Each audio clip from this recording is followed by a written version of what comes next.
Et là, l'Arche de Noé aussi, c'était un petit... Je travaillais en collaboration avec Dominique Bousquet, qui est un copain d'enfance. Et voilà, souvent, l'idée d'un projet naît autour d'une bouteille le soir, dans un petit repas, et on commence à délirer, on imagine une installation. Et là, l'Arche de Noé, l'idée c'était de créer une sorte de serre pour sauvegarder des plantes étranges qui ont disparu, voilà, qui ont des caractéristiques un peu humaines. Elles sont hybrides, elles sont entre l'homme et... Voilà, donc là par exemple le sage qui est derrière, là, il mène un combat entre le bien et le mal dans son feuillage, le bois sage.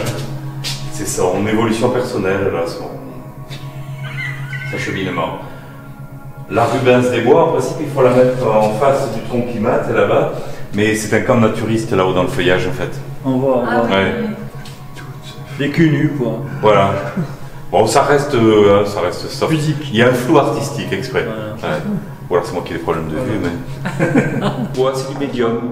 C'est un bois qui sert beaucoup dans le design parce que quand on le découpe, il a une tranche propre, nette.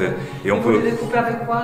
Oh, des scies sauteuses. Mais vous dessinez d'abord avant Oui, de le découper? j'ai préparé d'abord le dessin de chaque plante et ensuite j'ai reporté le dessin sur le bois, j'ai redessiné une deuxième fois, disons. Et puis après, vous finissez. Et après, je découpe, je peins, c'est plus de temps que d'acheter une toile dans le commerce et la peindre, c'est sûr que...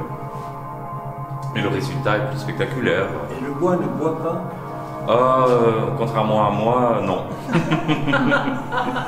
Non, c'est le bois. Bon, je fais une première couche d'enduit de peinture qui me sert de support. Après, pour faire les glacis un peu par-dessus. Il y a du vernis d'abord.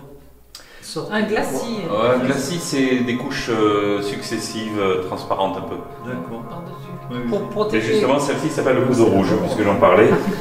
Le bulbe est une bonbonne de vin et c'est un arôme en fait. Là, c'est un arôme artificiel. C'est un collectionneur qui l'achète. Et il me les prête quand j'ai acheté des centaines de tableaux.